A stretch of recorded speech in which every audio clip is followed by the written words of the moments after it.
Welcome, dear students. Welcome to DS EJ Home Classes and myself Chandar Prakash master government high school रुबील।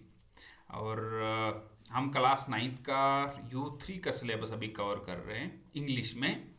तो previous video में हमने क्या देखा था कि एक मदर का लव अपने बच्चों के लिए, जो पद्मा सचदेव जी ने डोगरी राइटर हैं। और इनकी कल मैं एक बात कहना आपको भूल गया, जो इनकी ये कविता है उसको ट्रांसलेट किया है इंग्लिश में डॉक्टर करण सिंह जी ने। और वो खुद भी एक बहुत बड़े दानिशमंद इंसान, एक इंटेलेक्चुअल हैं, एक इंस्टीट्यूशन आप कह सकते हैं कि वो हैं। और उनने इसको जो है ट्रांसलेट किया है इंग्लिश में।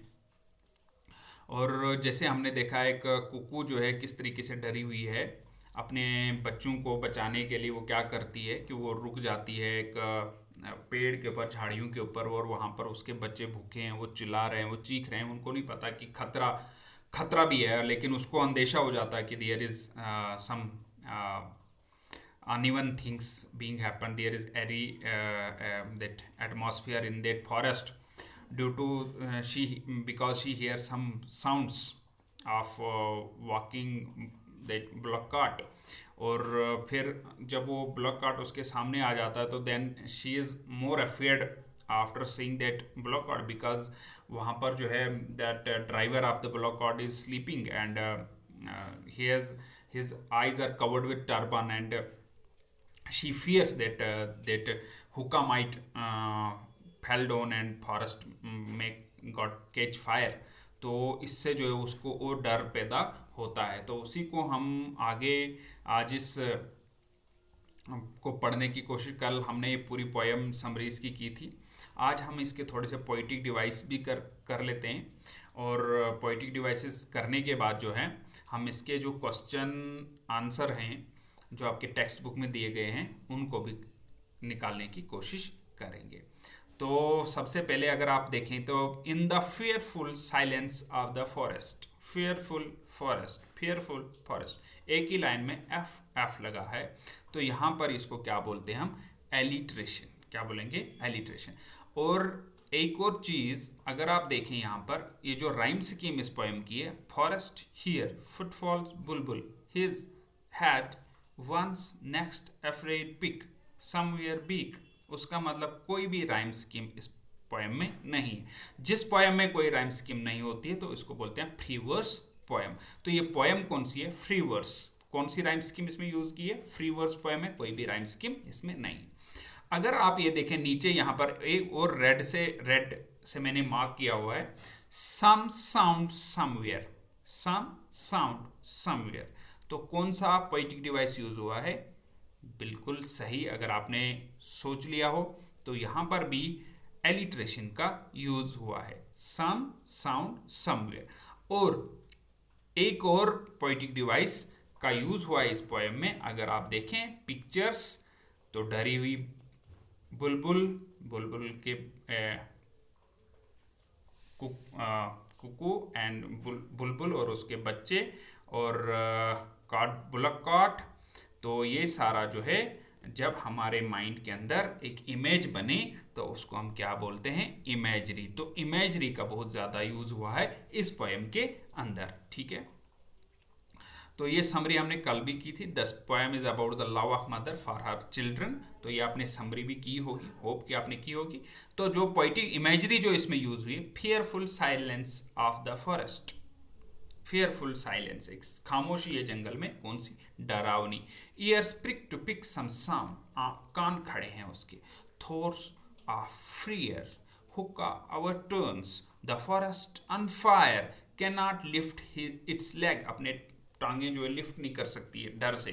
ठीक है, sound of pause, Bulbul trembles, the Bulbul hides in the bushes.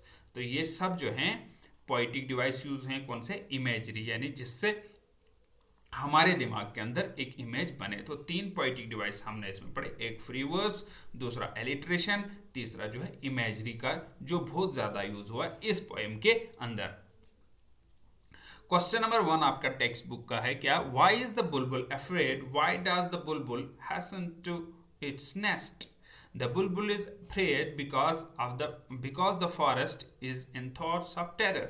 क्योंकि जंगल में जो है दहशत मची हुई है। किसकी दहशत मची हुई है? चारों तरफ से साइलेंस है, और साइलेंस के बाद क्या होता है, एक सडन साउंड उसको आती है, और साउंड क्या है, क्रैकलिंग ऑफ लीव्स की आती है, और वहां पर चल कौन रहा है, ब्लैक कार्ट। तो ये चारों तरफ से खूबसूरत नज़ारा पद्मा सचदेव जी का अपनी माँ का जो अपने बच्चों के लिए प्यार है उसमें बहुत सुंदर से वर्णन किया है पद्मा सचदेव जी ने।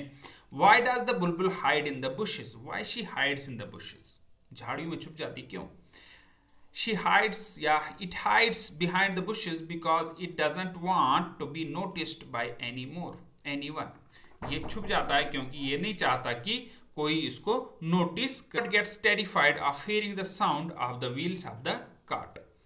Why is the poem named Cart Driver? It is the cart, क्यों इसको cart driver नाम दिया गया है? हालांकि ये कहानी तो एक बुलबुल की है अपने बच्चे के लिए, तो इस कहानी का नाम तो अगर हम सोचें तो बुलबुल भी अच्छा रहता। अगर हम बोलें तो बुलबुल के बच्चे, जो आपने कविता सुनी होगी, वो भी हो सकता है इसका एक टाइटल। अगर आप और कुछ सोचें तो मेरे दिमाग में आता है कि fearful forest, terror in forest, eerie atmosphere, ये सब। लेकिन इसके बावजूद पद्मा सचदेव जी ने इसका नाम जो है कार्ट ड्राइवर या हम रखा, तो क्यों रखा? It is the cart driver's irresponsible behaviour that terrifies the bulbul. तो क्योंकि ये कार्ट ड्राइवर का जो गैर जिम्मेदाराना बिहेवियर है जिससे बुलबुल डरी हुई है। The poet conveys his message through the folly of the cart driver from the beginning. We also see the mother bird work hard to feed her young ones, but it is only at the arrival of cart driver that we come to know extent of love mother has for the children. तो ये बहुत मेहनत करती है अपने बच्चों के लिए, लेकिन उसकी मेहनत या उसका जो प्यार है अपने बच्चों के लिए वो हमें तब पता चलता है जब एंट्री होती है कार्ट ड्राइवर की, ब्लैक कार्ट की जब एंट्री होती है तब हमें पता चलता है कि बुलबुल अपने बच्चों से कितना प्यार करती है। और इस प्यार को, इस हमदर्दी को जो वर्ड्स दिए हैं वो पद्मा सचदेव जी ने दिए हैं। ठीक है, शायद हमारे सामने भी ऐसा नज़ारा आया हो, लेकिन हमने कभी इसको नोटिस नहीं किया। क्वेश्चन नंबर 3 थोड़ा स्किप हो गया था, 5 पहले आ गया। What does the Bulbul imagine, क्या इमेजिन कर रही है, क्या सोच रही है, क्या होने वाला है? तो it imagines the forest on fire. What feeling does bulbul's imagination arouse in the reader, तो उसकी इमेजिनेशन से जो पढ़ने वाला है हमारे अंदर या आपके अंदर कैसी इमेजिनेशन पैदा अराउज होती है। तो bulbul's imagination arouse in the readers the feeling of selfless love and attachment that mother has for its young ones. Very easily we can understand that what we are getting from that is the love of mother bulbul for her young ones. Mothers are always worried about their children more than themselves. So you can say not only bulbul, the bulbul had been taken as example, but all mothers of this planet earth have same love as the bulbul has for her children, for her young one. All mothers of this planet earth, of my mother earth, of our mother earth, has same love for their children as the bulbul have. And this mother planet earth also have the same love for us, for all of us, like the bulbul have. Right? So thanks for watching, thanks for staying with us. In next video we will discuss one more important poem from your U3 syllabus of class 9th, that is, gas कर लीजिए कौन सी है। तो तब तक के लिए नमस्कार, सत श्री अकाल, आदाब।